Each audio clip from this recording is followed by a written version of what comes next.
Alors il faut que je te raconte une bonne.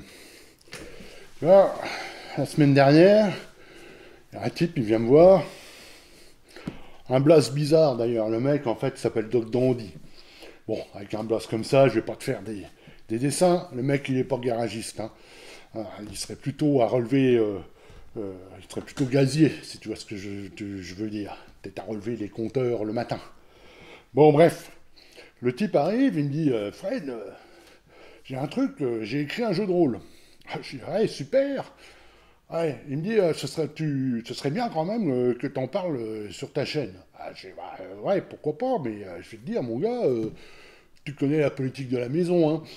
On n'est pas là pour vendre de la limonade pour du 4 étoiles, en fait, aux clients, hein. Donc moi, quand j'ai quelque chose à dire, si c'est pas bon ton truc, je le dirai, hein. Bon, si c'est bon, je le dirai aussi, mais si c'est pas bon, je le dirai pas. Enfin, si, je le dirai.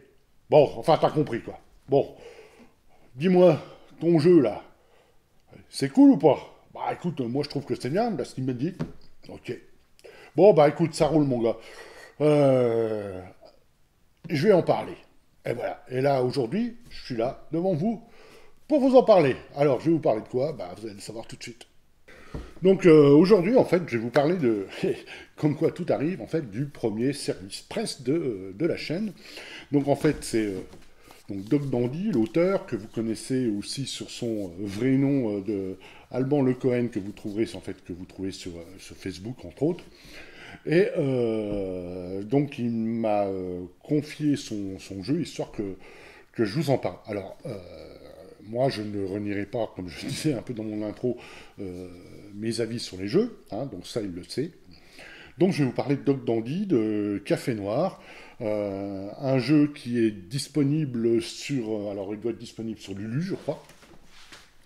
Et voilà. Donc, c'est vraiment un jeu indépendant, et franchement, quand un indépendant vous file un service presse, mais en fait, il vous donne un peu quand même tout son travail et tout l'amour qu'il a pu mettre dans le jeu. Donc, j'espère être à la hauteur dans ma présentation. Donc, en fait, je vais vous parler de Café Noir. Café Noir qui est un jeu que en fait, c'est un jeu qui se passe dans un univers, ce qu'ils appellent un univers noir. Donc, vous voyez un peu les films vraiment sombres qui explorent l'âme humaine. Qui c'est pas un jeu de gentils, c'est des gens qui vivent effectivement dans une ambiance un peu glauque. Donc, un jeu vraiment noir. Voilà. Donc, bah, écoutez, on va regarder ça ensemble. Et puis enfin, comme d'habitude, quoi, je vais vous en parler en détail. Donc déjà, en fait, ce qu'il faut déjà dire, c'est qu'effectivement, Café Noir, en fait, est inspiré de Macchiato Monster dans le sens où il réutilise en fait les dés d'usage, hein. Mais autrement, c'est un jeu vraiment du style plutôt qui est dans la veine OSR, hein. Vous allez comprendre très vite pourquoi. Il est aussi en Creative Commons. Donc en fait, ça veut dire que tout le matériel qui est dedans, du moment que le jeu est cité, vous pouvez l'utiliser, le diffuser, le réutiliser et faire ce que vous voulez avec. Du moment effectivement que réutiliser le matériel, en faire autre chose, hein, du moment que la source est citée. Donc ça c'est plutôt cool. Alors voilà. Alors déjà il y a quelque chose, c'est que on commence déjà, l'auteur nous présente son jeu en nous expliquant que c'est pas franchement un jeu d'enquête, oui ou non. C'est vraiment ce qu'il explique, un jeu d'exploration de l'âme humaine, car nous sommes dans un monde, comme il le répète énormément dans le jeu, un monde noir, un monde un peu crasseux, hein, pas très, un peu glauque même. Euh, et donc voilà, c'est une aventure sociale, et donc voilà. Qu'est-ce que je pourrais vous dire? Alors, déjà pour commencer, je vais déjà vous montrer un peu comme d'habitude, la forme du bouquin. Donc là, on est dans un bouquin qui fait 150 pages, un peu en format, voilà, vous voyez, ma main, donc en format A5. Une présentation, ma foi, qui est très très claire, hein. Franchement, c'est pas mal du tout. J'aime beaucoup, en fait, la police de caractère qui est utilisée qui décrit vachement bien l'ambiance qu'il veut donner. Donc à ce niveau-là, on a quand même un jeu avec une présentation quand même très chouette. Donc en fait, qui colle vraiment à son univers. Donc voilà, donc, pas grand chose à dire. Qu'est-ce qu'on a effectivement? On a 150 pages, du papier, enfin bon, le papier c'est l'impression du lu, hein, je pense que vous la connaissez. Donc voilà, voilà ce qu'on peut dire sur la forme du bouquin, même si c'est un jeu indépendant, franchement, c'est vachement bien foutu, quoi, hein. Là-dessus, il n'y a absolument rien à dire. Bien, alors qu'est-ce qu'on va jouer dans Café Noir? En fait, on va jouer des hommes et des femmes, mais pas lambda, hein. C'est pas forcément, ni des héros, ni des enquêteurs, ni des flics, ou ça peut en être aussi, mais en fait, ça va être des hommes et des femmes lambda dans une certaine situation qui vont être mis en face d'un mystère, d'un problème, et ils vont évoluer dans l'histoire comme ça. Ce n'est pas forcément un jeu d'enquête, d'ailleurs vous verrez, toute la partie enquête est mécanisée en fait. Enfin bon, voilà. Donc en fait déjà pour créer un personnage, bah, c'est là qu'on se retrouve avec comment dire, l'inspiration OSR, hein, parce que donc vous voyez, nous avons 6 caractéristiques, alors les noms sont changés, mais vous les reconnaîtrez: muscle, souplesse, résistance, ciboulot, flair et gueule. Voilà, donc, hein, et vous allez tirer en fait 3d6 dans l'ordre, et vous pouvez inverser une fois 2 scores. Donc, vous voyez, là, on est vraiment dans le plus pur style OSR, voilà, le plus pur style OSR à ce niveau-là. On va avoir un trait, alors les traits, c'est ici. Vous allez pouvoir le choisir ou en tirer un, hein, ça va peut-être vous donner votre origine, ce que vous cherchez, à qui vous appartenez, ce que vous possédez. Hein. Donc, parce qu'en fait, au moment de la création des personnages, vraiment dans le style OSR, on a pas mal de tables comme ça pour déterminer votre personnage. Et ensuite, vous avez des options à choisir, donc une seconde chance. Si vos caractéristiques ne vous conviennent pas, vous pouvez ajouter 4 dans une caractéristique qui est inférieure à 10. Vous pouvez être endurant, avoir un entraînement particulier qui vont vous donner des bonus dans vos actions. Hein, donc, à savoir que en plus des caractéristiques, un dur à cuire, car ça c'est le nom du personnage dans le jeu, un dur à cuire en fait commence avec 3 dés. Un dé de souffle, un dé d'enquête et un dé d'arme. Et au départ, ce sont des D6 qu'on peut augmenter. Pourquoi? Parce que, en fait, les dés suivent une chaîne. Alors, d'ailleurs, vous l'avez là. Le D6 peut devenir un D8, le D8 peut devenir un D10, le D10 peut devenir un D12, et inversement. Voilà. En sachant que vous avez un D6 à lancer pour votre souffle, et votre souffle, ce sont vos points de vie. Donc là, il est hors de question de faire le con, ça risque de très vite mal tourner. Hein. On est effectivement dans un jeu où la bastos ne va pas pardonner forcément. Vous allez choisir un mauvais penchant, donc le mauvais penchant, effectivement, vous voyez, vous avez des exemples: drogue, alcool, sexe avec des prostituées. Alors, je ne sais pas pourquoi mettre avec des prostituées. Oui, c'est pour donner le mauvais penchant. Mais enfin, ça, c'est une aide. C'est juste des exemples. Vous allez choisir un mauvais penchant, certainement assez glauque, assez même, pourquoi pas, dérangeant, si vous voulez. Et ça va vous aider quand vous allez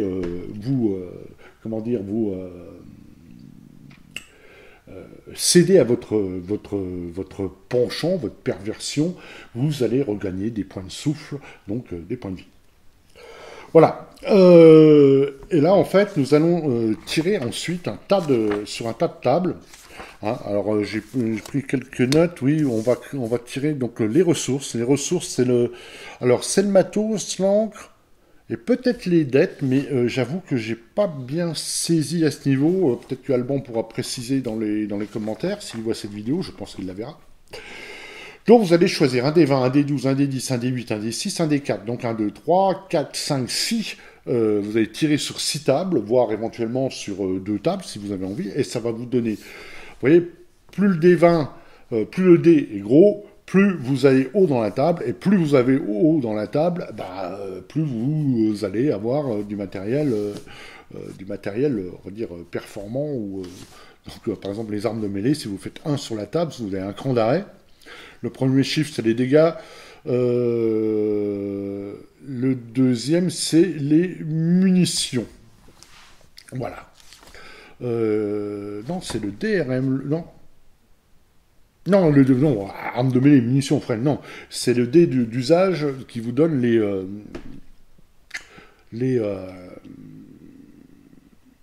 sa solidité. C'est-à-dire quand vous l'utilisez ou quand le barista, ici, le maître de jeu s'appelle un barista, vous le demande, vous allez lancer votre dé de résistance, en grosso modo. Si vous faites de 1 à 3, il se dégrade. Quand vous arrivez au D4 et que vous devez dégrader, en fait, votre arme ou votre objet est pété. Voilà. Donc, vous allez avoir une table pour les armes de mêlée, une table pour les armes à feu, une table pour le matériel divers. Vous voyez, par exemple, arme à feu, si vous êtes fait 1, vous avez un baby Browning. Si vous faites 20, là, vous avez la grosse mitrailleuse avec le trépied lourd. Hein. Donc, voilà, de 1 des 4 à 1 des 10, vous voyez. Donc, si vous lancez un des 20, vous avez des chances de taper haut dans la table et d'obtenir les objets les plus puissants. Si vous lancez un des 4, vous allez taper dans les premiers objets qui sont beaucoup plus communs, on va dire. Le matériel divers, vous voyez, alors vous avez même les bagnoles là-dedans. Enfin, c'est même le matériel divers, en fait, il y a des bagnoles, il y a des gilets pare-balles, il y a un peu de tout. Voilà. Un concept que j'aime bien, c'est l'encre. L'encre, qu'est-ce que c'est? Ça va être en fait votre point de... En fait, votre bouée. Ça va être votre phare dans la nuit, ça va être un figurant, car ici les PNJ s'appellent des figurants, qui va être lié à votre personnage. Hein, et donc ça peut être quoi? Ça peut être un taxi trop bavard, vous voyez, alors lui il aura un des 4 de ressources, ça veut dire que pareil, quand vous utilisez votre encre, vous tirez votre dé de ressources et il peut se dégrader, et en dessous de votre D4, si votre D4 se dégrade, votre encre disparaît, il lui arrive quelque chose, enfin bref, vous ne pouvez plus l'utiliser. En général, il va lui arriver malheur, ça va être le barista qui va décider. Donc voilà, ça j'aime bien, parce qu'en plus ça sert à regagner les points de vie, comme on verra plus tard, c'est vraiment sympa. Les dettes, alors les dettes, c'est pareil, là c'est quelqu'un qui vous doit une dette, donc à qui vous avez rendu un service, vous lui avez rendu un service, voilà. Et en fait, il vous en doit une, ou plusieurs, et quand vous allez faire appel à lui, il va peut-être pouvoir vous aider dans votre enquête, dans votre histoire, dans votre vie, aller vous sauver la peau, j'en sais rien, ce genre de choses. Et pareil, il y a un dé d'usage, et quand on dégrade le dernier dé d'usage, ça veut dire que le figurant qui a une dette envers vous, on considère que la dette est épuisée et il n'a plus rien à vous devoir. Voilà. Ça, c'est une fois que vous avez, et avec tout ça, vous avez créé votre personnage. Donc à la fin, alors pas tout à fait, parce que vous avez en fait le cadre, les choses en commun avec les autres joueurs. Il y a le thème. Alors vous allez lancer un dé, ou en choisir un, vous avez le thème de la cité, hein, ça peut être, voilà, vous avez du haut lieu de la finance jusqu'à une cité ancienne au passé glorieux, un port où se déversent chaque jour des marchandises et de nouveaux arrivants, enfin vous voyez un peu le style. Les lieux emblématiques où vous vous rencontrez, donc voilà. Ça va être par exemple, vous allez vous rencontrer régulièrement dans les docks, dans ce troquet où vous buvez votre café noir. Et effectivement, tous les personnages commencent en se connaissant et vous allez tirer en fait un lien.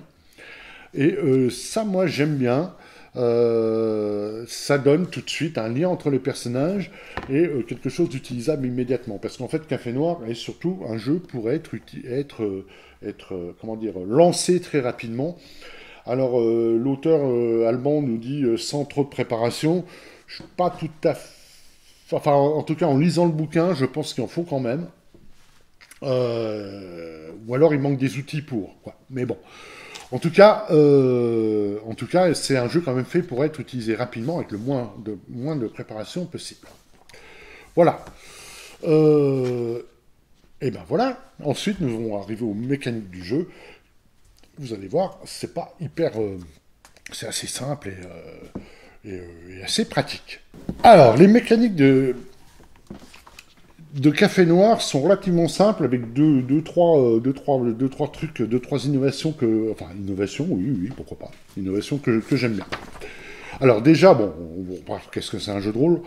Bon, on va passer ça rapidement, les principes. Donc en gros, le principe, c'est clair, c'est simple. Vous avez vu que vous avez que des caractéristiques. Enfin, vous n'avez pas de compétences. En fait, dans le jeu-là, il n'y a pas de compétences. Et il n'y a pas de bonus-malus sur les caractéristiques. Pour réussir une action, c'est toujours un jet sous caractéristique. Donc vous lancez un dé 20, si vous faites inférieur ou égal à votre caractéristique, c'est réussi. Si vous faites supérieur, c'est raté. Avec, alors, vous pouvez avoir un avantage ou un désavantage, hein, avec les mécaniques que l'on connaît. Vous lancez 2 dés 20, vous choisissez le meilleur ou le moins bon en fonction de si c'est un avantage ou un désavantage. Il y a un truc, vous pouvez quand même, si vous ratez votre action, dire, bah non, moi je l'ai réussi quand même, mon action. Et là, vous avez une mécanique de passer à la caisse. Et ça, bon, alors ça, on est vraiment dans l'ambiance. Ça veut dire quoi? Bah, quand vous passez à la caisse, donc vous avez raté votre action, mais en fait, vous demandez au barista de la réussir tout de même, et ben, vous allez lancer un dé, alors qui est entre jusqu'à un dé 4 jusqu'à un dé 12, en fonction de la difficulté de l'action. C'est le barista qui va vous donner le dé à lancer. Et là, bah là, on peut aller de 1 à la chance de souris, même au chat noir, il n'y a pas de contrepartie. 6, un deal douteux, un allié, mais contre une dette. Voilà. Enfin, bon, après, il va falloir raconter pourquoi vous réussissez votre action. Et la conséquence du passage à la caisse, ça va être plutôt le barista qui va certainement vous la narrer. Donc ça, j'aime bien. Ça peut aller jusqu'à la confrontation finale. Pas de bol, une menace décide d'en finir immédiatement. Et là, on va se retrouver dans les ennuis noirs. Car le thème, c'est ça, noir. À la vôtre. Donc le système, vous voyez, c'est relativement simple. Vous avez des échelles, là, voilà. Alors, le matériel est simulé par un dé de risque. Hein. Il va vous donner un bonus en suivant la difficulté. Oui, voilà. Si vous utilisez un matériel que vous avez, effectivement, son score, ça va devenir un bonus à votre caractéristique. Je ne sais pas, moi, par exemple, vous utilisez un pied de biche pour ouvrir un coffre. Admettons que le pied de biche, ça soit un des 6. Alors là, je pense qu'on lance le dé. C'est pas très clair à ce niveau-là. Ça va vous donner un bonus à votre caractéristique. Et donc augmenter mécaniquement la caractéristique. Donc votre D20, pour réussir votre action, va être beaucoup plus simple du coup. Voilà, ça c'est... ça, c'est les. Alors, il y a le mécanisme d'encaisser une dette, hein, c'est ce que je disais tout à l'heure. Votre débiteur, en fait, vous pouvez faire venir votre débiteur sur place pour vous barrer parce que vous savez qu'il a une bagnole, qu'il n'est pas loin, qu'il va vous filer un coup de main. C'est au niveau de la dette hein, que vous avez tiré au début.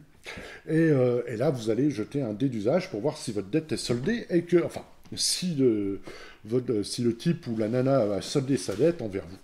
Voilà. Donc, tout ça, c'est des mécanismes que j'aime bien. L'enquête, alors c'est pareil, l'enquête va être un dé pour progresser. Vous avez un dé dans chaque personnage a un dé d'enquête.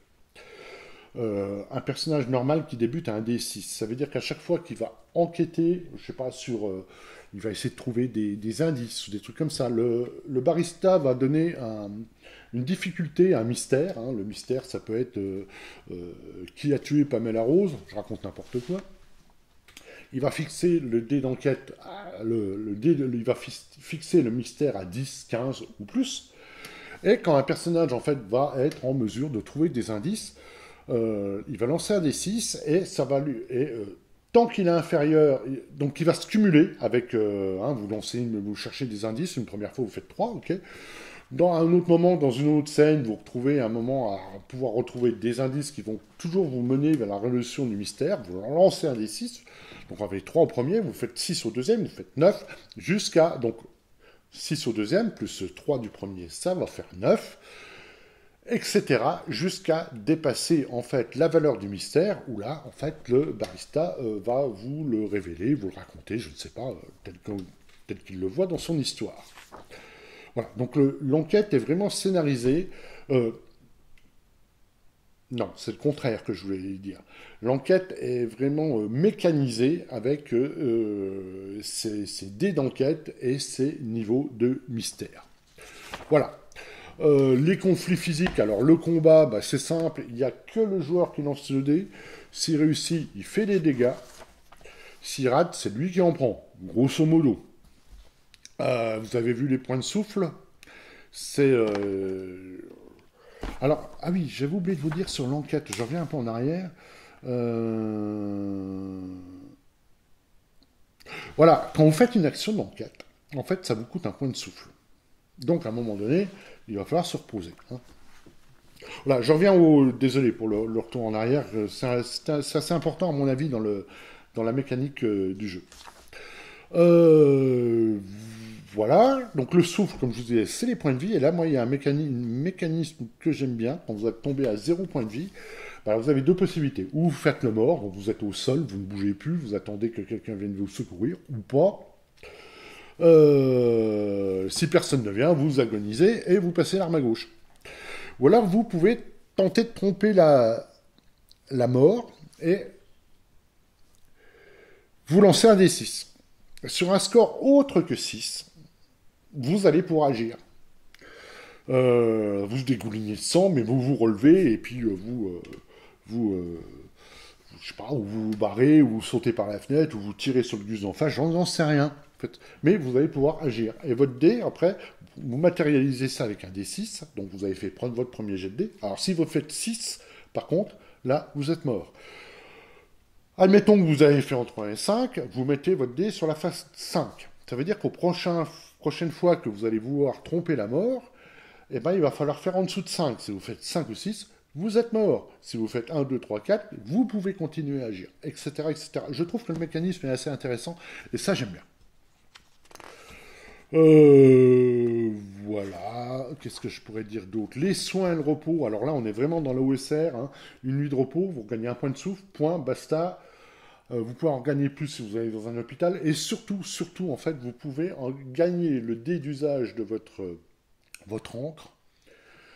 Si vous allez la voir, si vous allez raconter ce que vous faites, vous allez lancer votre dé d'usage en fait de votre encre et le jet de dé va vous faire regagner autant de points de souffle. Donc ça j'aime bien parce que ça force en fait le, le joueur à aller voir son encre et peut donner des scènes assez sympas et qui vont faire avancer le roleplay, l'histoire, etc. Donc ça, c'est pas mal du tout. Voilà, les scènes de tension. Là, je pense qu'il y a une petite erreur, parce qu'en fait, vous avez aussi un dé d'usage. Alors, ça va être le barista qui va dire, bah voilà, moi, les scènes de tension, là, on est dans un truc un peu dangereux. Mon dé d'usage, il est de 8. Et vous allez Alors, je pense qu'il y a une erreur, parce qu'en fait, on m'explique que le dé d'usage, moins la situation est dangereuse, plus le dé d'usage est bas. Et je pense, moi, que c'est le contraire. Plus la situation est dangereuse, plus le dé d'usage est bas, vu que quand on l'épuise, il arrive quelque chose de pénible à vos joueurs. Donc je pense qu'il y a peut-être une petite erreur à ce niveau. Là, vous avez tout un système pour les progressions de personnages. On ne va pas y aller plus loin. Et ensuite, on va arriver au chapitre pour les aides pour le barista. On va y passer assez rapidement. Ça va être un peu des outils, des conseils. Enfin, il y a quand même deux, trois trucs qui sont pas mal pour vous aider à construire votre histoire. Alors, les aides pour le barista. Alors, on va vous donner, vous voyez, des tables aléatoires. Alors, là, comme je disais, on est dans le plus pur style OSR. Vous avez une table pour le détonateur. Ça va être l'intrigue de base. Vous avez, alors je sais pas, par exemple, un crime odieux, un innocent est mort horriblement, qui, pourquoi? Une vérité qui dérange, un mort qui en savait trop, il fallait le ou la faire taire. Hein, ça va être un peu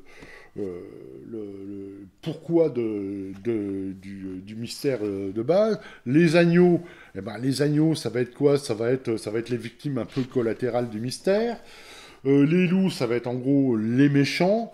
Un Nexus, alors le Nexus, bref, vous avez, alors c'est un lieu, un sex shop glauque, un entrepôt abandonné, les docks. Alors voilà, ce sont des lieux qui vont être au cœur de l'intrigue. Et en fait, une météo. En fait, vous avez aussi une météo. Elle est où d'ailleurs? Elle est à la fin, je crois. Voilà, une météo dans la cité, parce que c'est un jeu qui se passe toujours dans une cité, on est bien d'accord. La météo, en fait, pour vous donner une ambiance. Alors, bien entendu, tout ça, vous pouvez vous les déterminer vous-même. Mais ça aide vraiment pour créer un peu votre histoire à la volée. D'ailleurs, Alban nous explique, moi j'ai créé le jeu un peu dans l'idée, vous vous retrouvez autour d'un café dans un bar, et puis on va se raconter une histoire. Voilà, vous avez des aides de nom, vous avez donc pour voir toutes les motivations des figurants, et tout ça pour effectivement obtenir en fait effectivement des figurants, des lieux, des mystères, des choses comme ça qui vont vous aider à développer votre histoire. Donc ça aussi, moi je trouve que c'est pas mal du tout.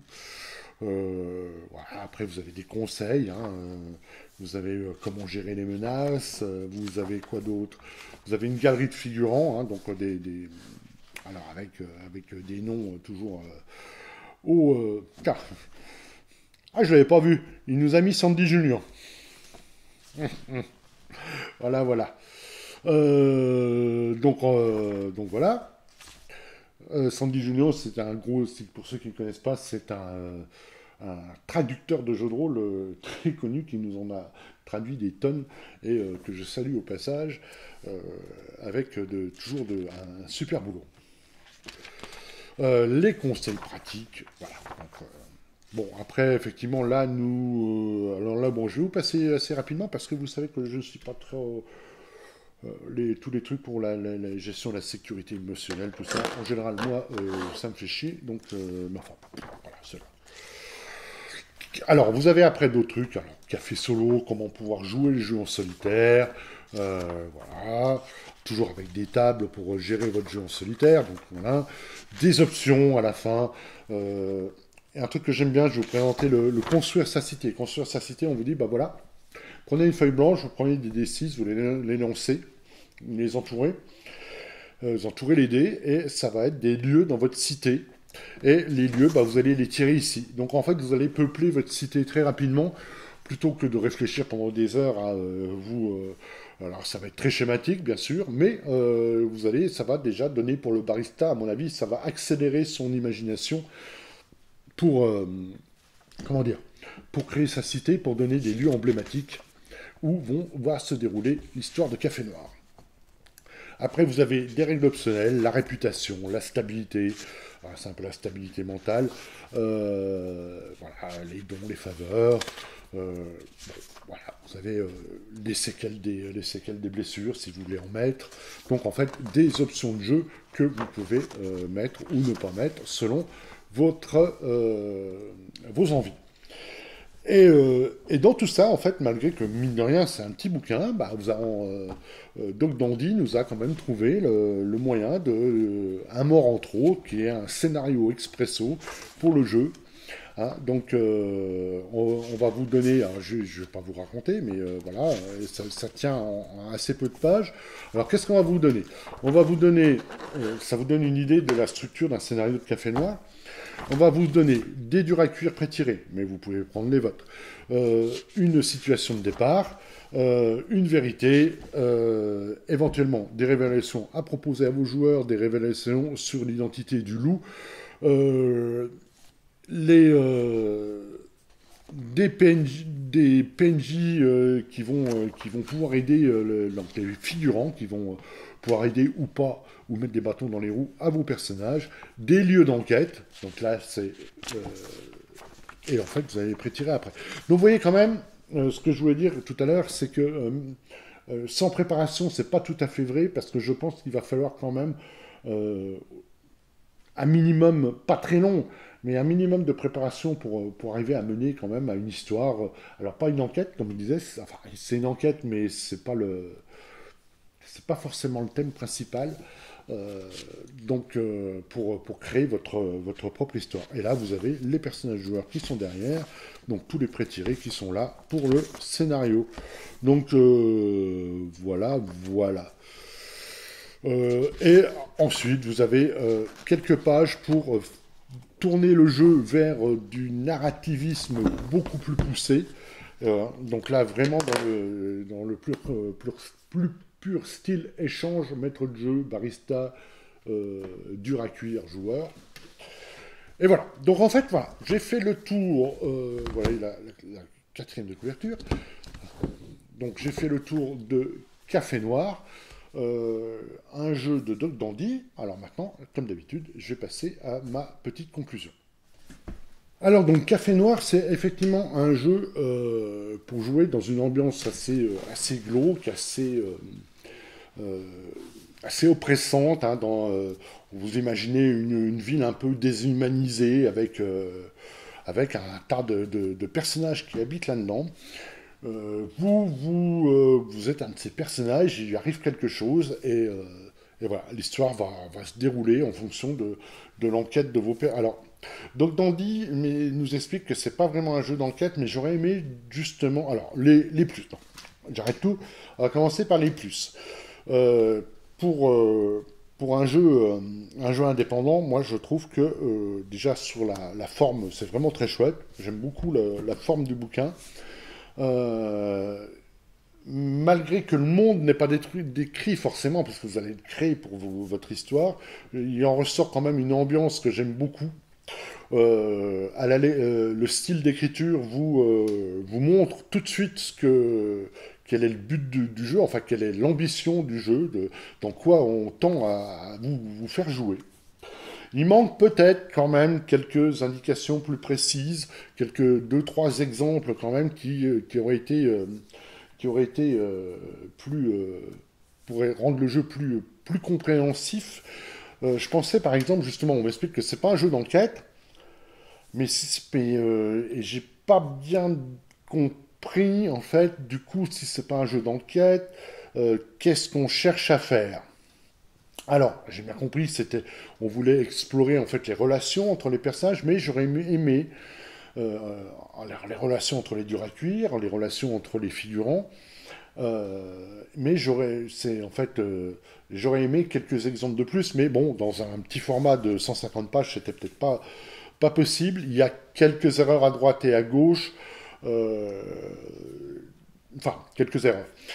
Des manques de précision, à mon avis, il a fallu que j'interprète deux, trois bricoles à certains moments, mais alors, bon, ça je comprends, parce que quand on a un jeu en tête, euh, c'est très facile de l'écrire pour soi, après pour le diffuser à tout le monde, c'est beaucoup plus compliqué, car il faut arriver à faire passer ses idées, à faire passer ses mécanismes, et c'est pas si simple que ça. Mais au final, euh, Café Noir, c'est vraiment de l'OSR. C'est de l'OSR dans un thème, effectivement, donc le thème noir, hein, thème glauque, tel un peu une Dark City ou ce genre de choses. Et donc ça, c'est quand même assez sympa. Donc en tout cas, moi, j'ai pris plaisir à le lire. Je vous mettrai en lien où le trouver. Hein, je crois qu'il est disponible chez Lulu. Je vous mettrai le lien. En tout cas, voilà. Donc, Café Noir, donc un jeu de Doc Dandy euh, à découvrir car il n'y a pas beaucoup de jeux qui se passent dans un univers un peu glauque comme ça, un peu moderne glauque, il n'y en a pas beaucoup. Et en plus, c'est un jeu OSR, donc sa grosse force, ça va pouvoir être lancé rapidement. Les personnages vont pouvoir être créés enfin juste avant de commencer à jouer. Les backgrounds vont être donnés par les tables. Et ça, c'est vachement bien. Peut-être que pendant que vous créez les personnages, le barista a tout loisir de commencer à préparer ses premières scènes dans sa tête. Et à ce niveau-là, je pense que ça marche. Les règles en elles-mêmes, les règles marchent, ça c'est sûr. Il y a deux, trois choses que j'aime bien. La récupération du souffle en faisant jouer les encres. L'utilisation des dés d'usage qui est toujours, qui me plaît toujours autant. Les relations entre les durs à cuire, ça j'aime bien. Ça peut donner tout de suite en fait des histoires qui vont se dérouler, comment dire, s'ouvrir devant le barista et lui donner énormément d'inspiration. Donc en fait, Café Noir, alors de Doc Dandy, euh, voilà. Voilà ce que j'avais à dire sur ce jeu. Écoutez, je vous remercie beaucoup d'avoir suivi ma petite présentation et puis à bientôt pour d'autres vidéos. Merci beaucoup et à bientôt.